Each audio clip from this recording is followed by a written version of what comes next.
The very name conjures up images of a high, dry, cold land.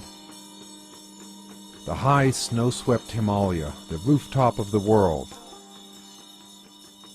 But there is another Tibet, wet and green.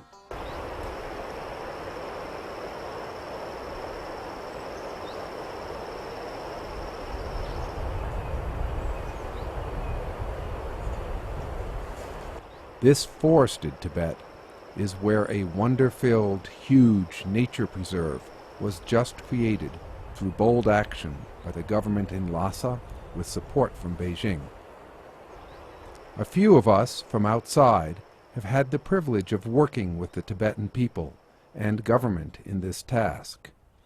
Tibet is, of course, one of the most difficult to enter parts of the world.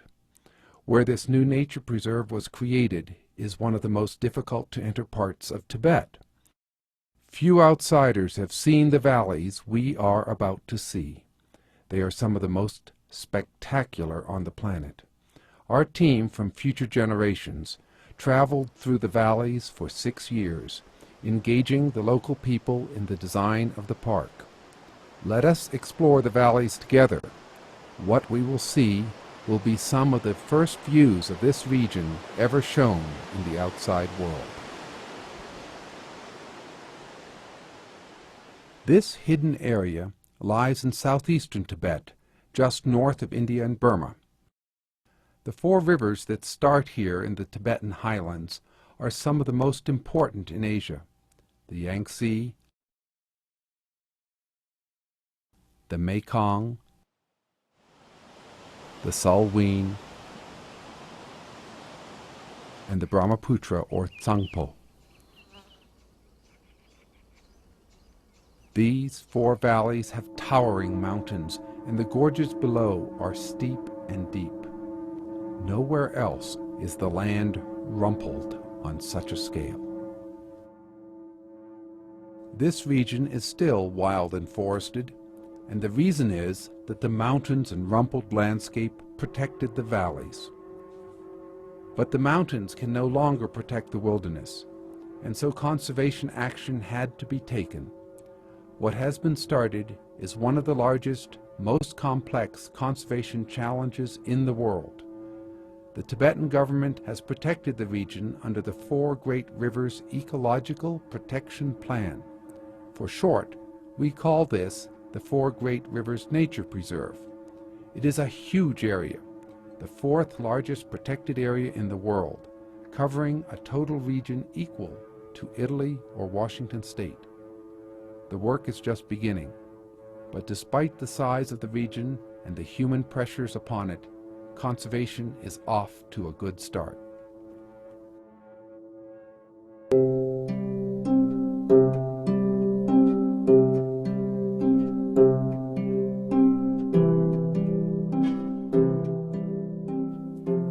These 4 great river valleys are among the deepest, steepest, and geologically most unstable in the world.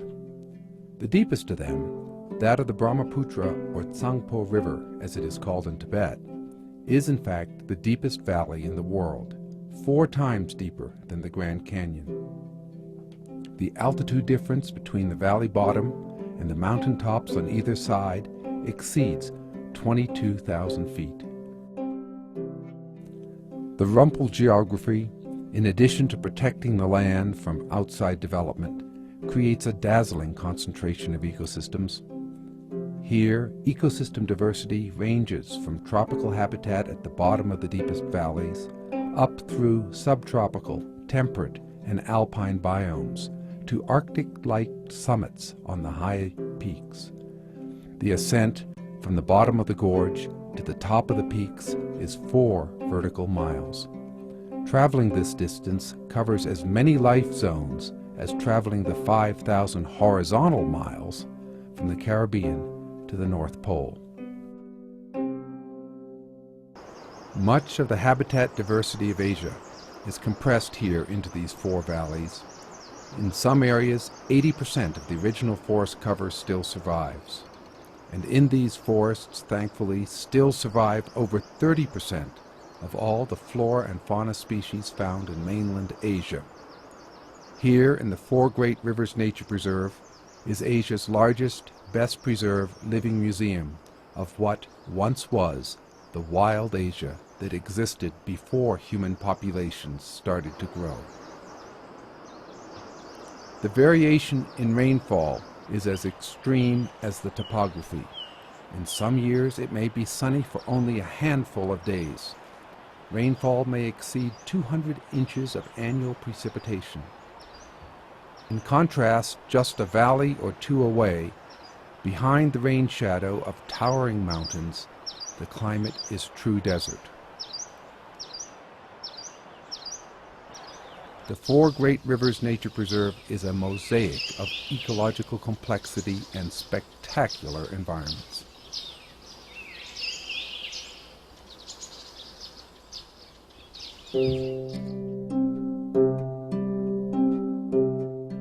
The celebrated English botanist F. Kingdon Ward was the first outsider to visit much of this area.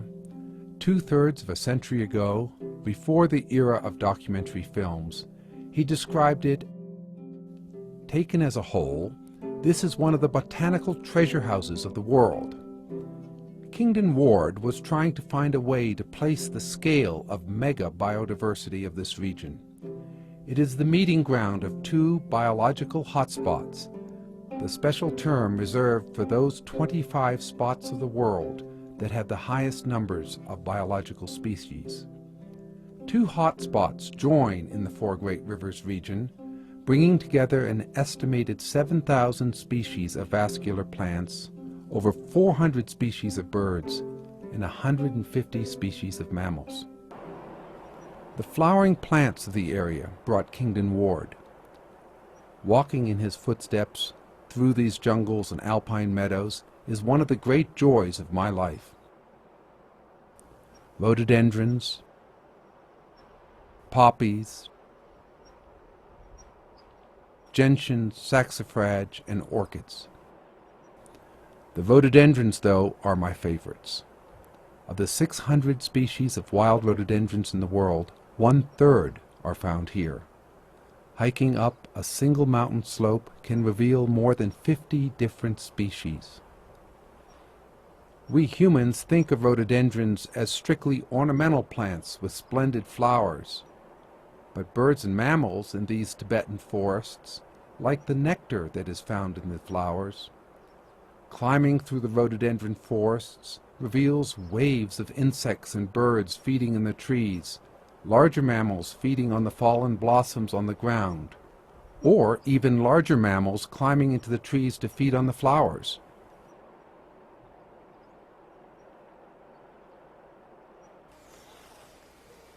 One special mammal found throughout this region is the Himalayan black bear, Salanarctus tibetanus.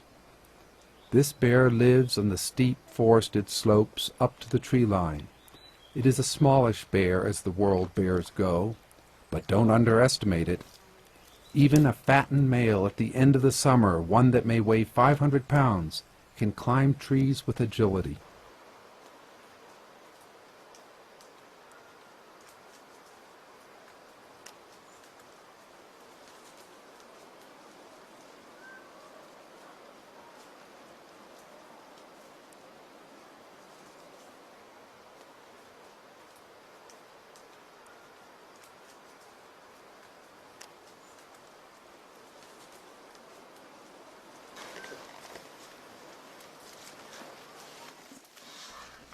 In the trees, the bear builds nests in which to sleep or rest, and occasionally snoozes on the high branches without a nest, somehow managing not to roll off. The bear is omnivorous, eating honey, grubs, buds, fruit, and nuts. When they come into contact with humans, this bear can be fierce, injuring or killing humans. But the killing threat relating to this bear is much more of humans overhunting the animal throughout much of its range. The bear's gallbladder is prized in Asian medicine. The International Fund for Animal Welfare has been active protecting this bear which is also known by the romantic name of moon bear. Through the 1980s, a crisis was building that threatened all the wild animals of Tibet. Indiscriminate hunting was causing wild animal populations to decline dangerously. Then, in 1994, the Tibetan government, again with partnership from Future Generations and the International Fund for Animal Welfare, put in place a Tibet-wide ban on the commercial sale of wild animal skins, horns, and body parts. This ban, then, was followed by dramatic arrests of poachers and sellers. Now, in the isolated Four Great Rivers area, as well as all over Tibet, a once active trade in wild animals is dramatically reduced.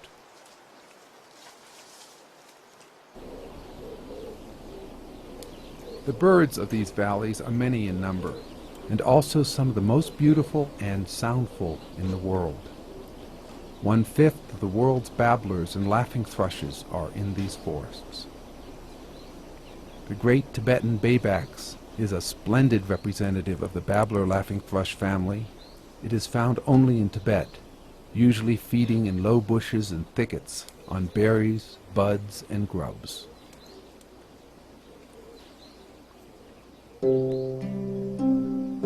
No bird of Tibet, though, symbolizes this high land, as does the black-necked crane.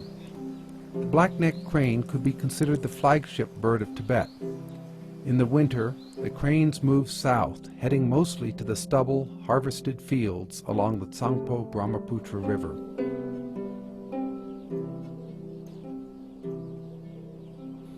In these forests also are splendid pheasants.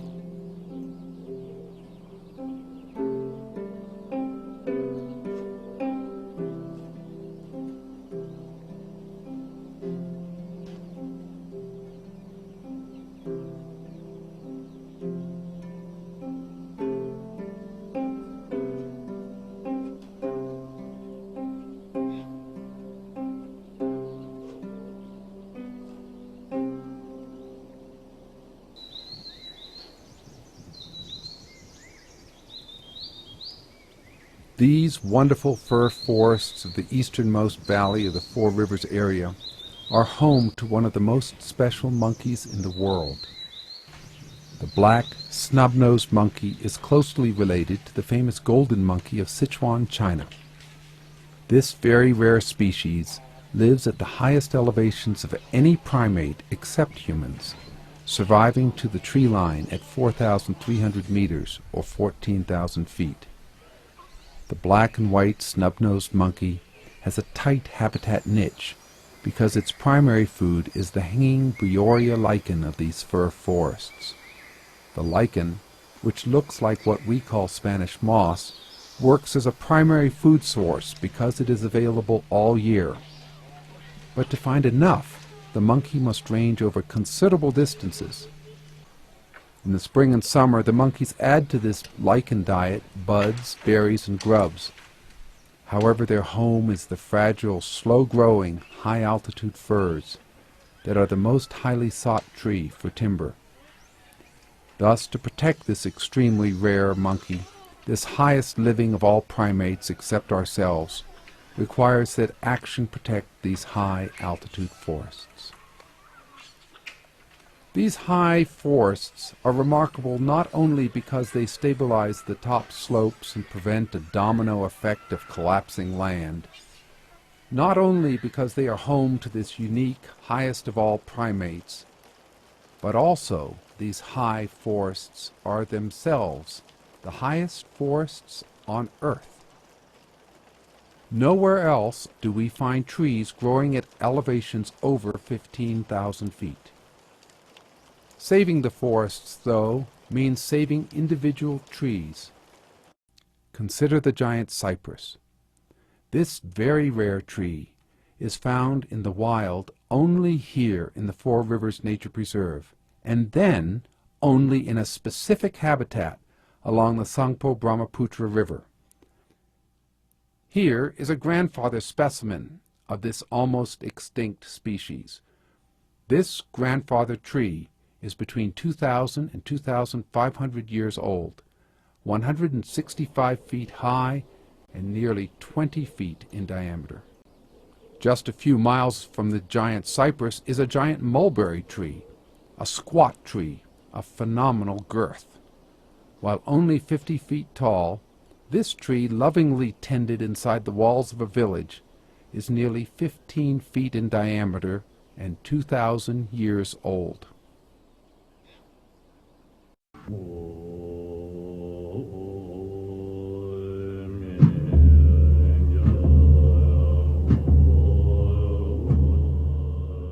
For centuries, the deep gorges of these four river valleys protected the region naturally. But beginning in the 1960s, when roads came over the ridges, and through the 1990s, an ecosystem collapse started. These upper drainages of the Yangtze, Mekong, Salween, and Brahmaputra Tsangpo hold 1/7 of China's timber resources. These forests were then pristine with jumbo-sized trees.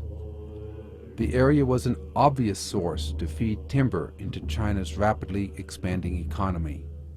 Whole watersheds were logged. Slopes thousands of feet high were cleared. The cascading consequences of such deforestation were huge.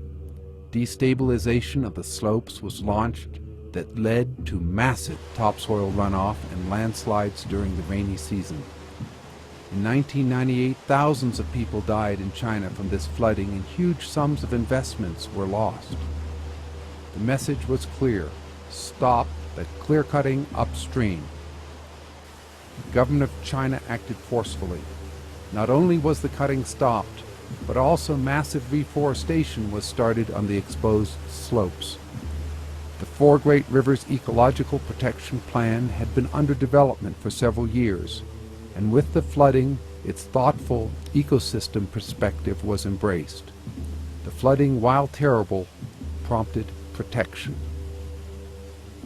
Fortunately, the area is huge in size, so damage could occur even on substantial scale, but there were still scores more of slopes that remained intact.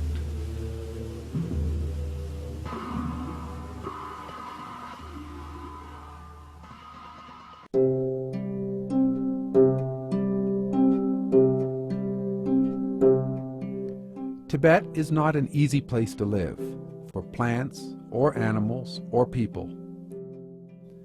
In addition to the lower oxygen and colder weather, here in these four great valleys, the monsoon rains cut off communications and travel for 4 months each year. In this difficult area, 700,000 people live.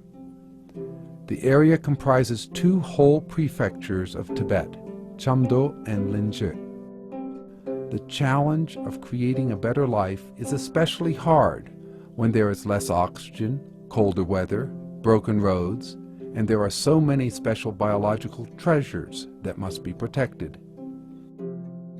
Fortunately, the people of Tibet have a cultural characteristic that all of us can learn from. As Buddhists, they respect all living beings. As people in the natural world alive with spirituality, they feel kinship with their environment. Life systems are interlinked in a wheel of life.